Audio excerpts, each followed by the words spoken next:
यहाँ आपको बताएं कि इलेक्शन कमीशन में सुन्नी इत्तेहाद काउंसिल को मखसूस नशिस्तों के अलॉटमेंट पर समाअत जारी है। चीफ इलेक्शन कमिश्नर ने सुन्नी इत्तेहाद काउंसिल का खत बैरिस्टर अली जफर को दे दिया है। बैरिस्टर अली जफर ने सुन्नी इत्तेहाद काउंसिल के खत से लाइल्मी का इजहार कर दिया है। मजीद इसी पर बात करेंगे। डॉन न्यूज के नुमाइंदे इरफान सदुजई हमारे साथ मौजूद हैं। इरफान, बताएगा खत में क्या कहा गया है? जी, बैरिस्टर अली जफर के दलाइल मुकम्मल होने के बाद चीफ इलेक्शन कमिश्नर ने एक खत बैरिस्टर अली जफर को दिया, जिसमें उन्होंने कहा कि जो सुन्नी इत्तेहाद काउंसिल है उसने 26 फरवरी को इलेक्शन कमीशन को लिखा और कि ना वो जनरल इलेक्शन लड़ना चाहते, ना ही मखसूस नशिस्तें चाहिए।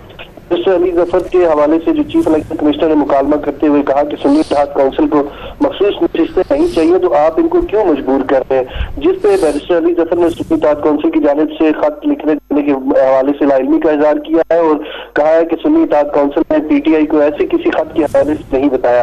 इसके बाद पाकिस्तान पीपल्स पार्टी के जो वकील फारूक एस नाइक है, उन्होंने अपने दलाइल भी मुकम्मल किए और उन्होंने दलाइल में कहा कि सुन्नी इत्तेहाद काउंसिल का कोई रुकन जनरल नशिस्त जीत कर नहीं आया और इस हवाले से उन्होंने कोई तरजीह फहरिस्त भी जमा नहीं करवाई। और उन्होंने इलेक्शन एक्ट का सेक्शन 104 के तहत कागजात नामजदगी जमा करवाने की जो तारीख है वो गुजरने के बाद नई फहरिस्त जमा करवाई जा सकती है, न ही कोई फहरिस्त में तब्दीली हो सकती है। तो उन्होंने कहा है कि जो सुन्नी इत्तेहाद काउंसिल है उन्होंने कोई फहरिस्त जमा नहीं करवाई और वक्त गुजरने के बाद उन्हें किसी भी किस्म की कोई नशिस्त अलॉट नहीं की जा सकती। लिहाजा इलेक्शन कमीशन ऐसा फैसला ना करे कि जो गैर आईनी और गैर कानूनी हो। जी, बैरिस्टर अली जफर ने खत से लाइल्मी का इजहार किया है, जबकि दीगर तफसीलात बता रहे थे। इरफान, आप बहुत शुक्रिया आपका।